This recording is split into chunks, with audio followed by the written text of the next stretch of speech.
Now let's focus on what's going wrong with EdTech firm Byju's.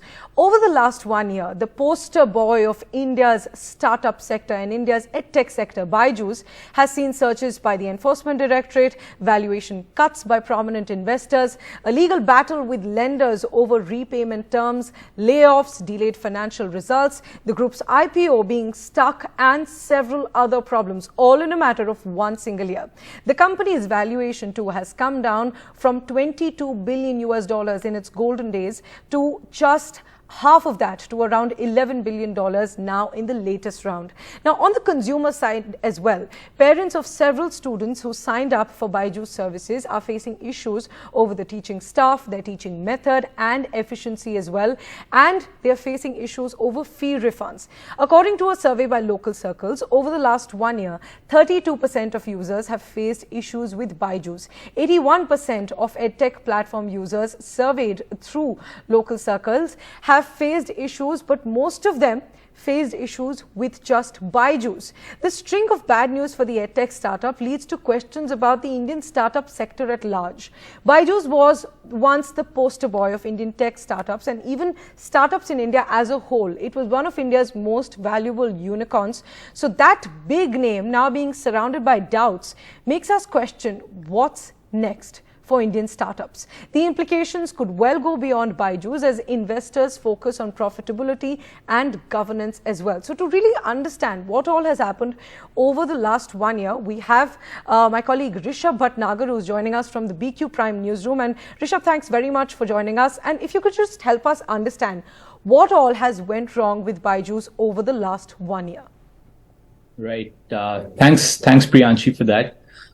Just to sort of understand why Byju's is where it is today, let's go back to when the pandemic sort of started waning, right? During the pandemic, a lot of investors started flocking and piling money into startups. And during the pandemic, obviously, digital services and goods were in very, very high demand.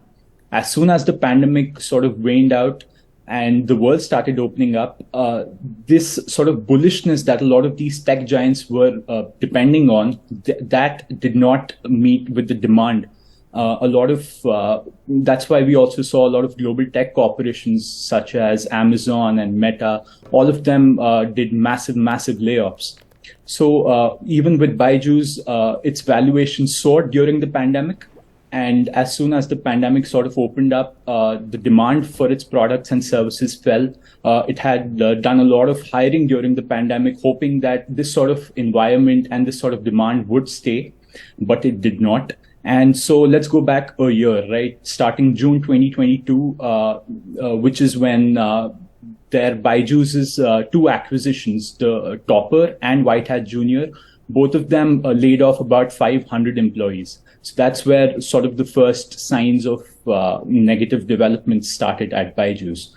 3 months later, in September 2022, Byju's filed its FY21 earnings, which were already very delayed. So Byju's has come under a lot of regulatory pressure for filing their results very, very late. The Ministry of Corporate Affairs, which regulates these unlisted firms, they stipulate that financial earnings for the financial year should be filed within 6 months, but Byju's filed it around 18 months late.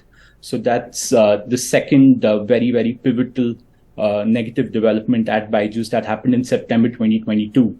In their FY21 earnings as well, they posted losses of about 4,500 crores. That was a 13-fold rise from the previous year, which is a very, very massive loss for an EdTech unicorn of that size.